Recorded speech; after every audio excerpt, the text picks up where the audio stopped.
Alright fam, back at it again with another video, and I'm going to share a story which, to preface, I have shared before. I had an old YouTube channel that I did share this story, and it got quite a bit of views, not a bunch, maybe like 1,000, 1,500 views, but if anybody who sees it sees this again, just know I'm retelling it. This is a new YouTube channel, and to all the new people, yes, the title is true. I got voted most likely to become homeless. And no, this wasn't a class superlative. That would be messed up if they put that in the yearbook. But no, it was a group of my good friends in high school, and they were my good friends. So I can't say that. No, I can't do that sarcastic thing. But yeah, we're in a group where we're at this lake, we're sitting around a fire, and we're like playing this game. It's like most likely to something like that. I don't know. It was just like, who is the most likely, who's the smartest, and then like everybody votes, and then who's the dumbest, everybody votes. It's like a stupid ass fucking game if you think about it. Like, this is a bad game to be playing. But anyways, they did most likely to become homeless, and yeah, I was picked the most likely to become homeless. And yeah, that really stung, that hurt, because, you know, high school was especially hard for me because I was really just trying to be liked by everybody, trying to fit in, you know, had my own dynamic at home that maybe wasn't serving my mental state. And yeah, that really took a toll on me. And I remember just like in that moment, like, fuck all you people, like, you're gonna figure out. And but as I've grown and healed, and the reason I want to share this video is because that was only chaining me. It's like when you have resentment and hatred toward other people, it only hurts you. And no, I didn't have resentment or hate toward them. Like, I actually understand, especially now too, like why I was chosen. I was a class clown. I didn't really try or apply myself that much in school. Certainly too, I think the dynamic that you have at home and like your aptitude to like get things done and have a space to really dial in on school helps. Like, so I don't actually think that people are as smart as they seem, or even so. Yeah, I think a lot of it is environment. So like, just know that like it's all a facade, and especially school. It's like, especially high school and school in general is like, you know, don't use that as a judge to be you know, doubting or analyzing your potential.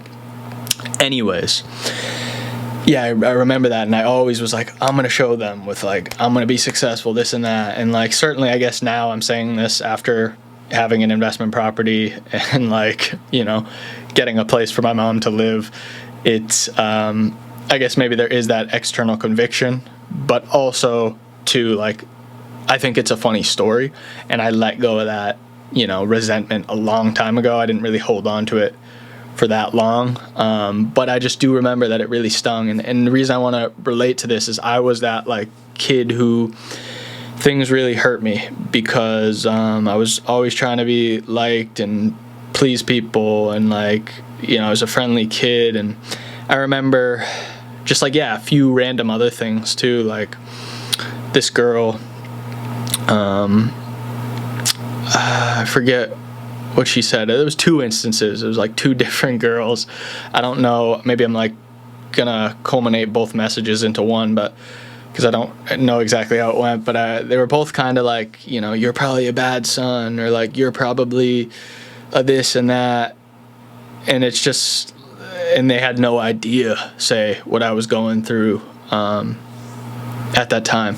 But the funny thing too, in reflection, is I have no idea what they're going through, you know, and they're a victim of their circumstances, of their society, of their family. And it's like, especially in high school is where the ego is most high and where spirituality and alignment is most suppressed.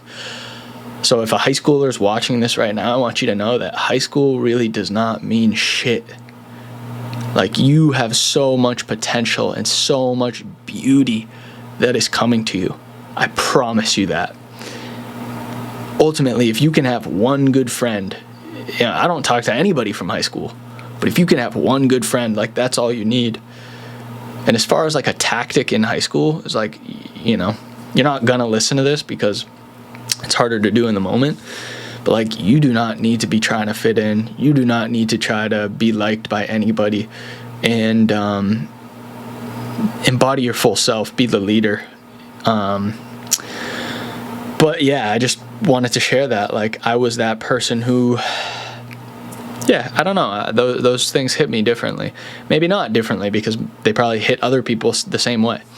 But ultimately, too, that's why you can only have compassion for other people, because you truly do not know what anybody else is going through. And then also, too, is like, the longer you're holding on to that, the pain that your parents gave to you, that they said to me, it's like you're holding on to this victim mentality, and now you're creating worse problems for yourself because you're a victim. And let go of that for yourself, for your own salvation, because you are worthy and you are going to be the change. I promise you. So keep your head up and continue to just live life to the fullest, and just day by day, less and less, you don't need to prove anything to anybody, even if it's your parents, even if it's the people around you. You need to prove it to you, because you are worthy. And that acceptance and that present moment awareness is truly what's going to change your life. Much love, fam. If you enjoyed the video, subscribe, comment if you've had any similar experiences. And much love, fam. I'll talk to you soon. Peace.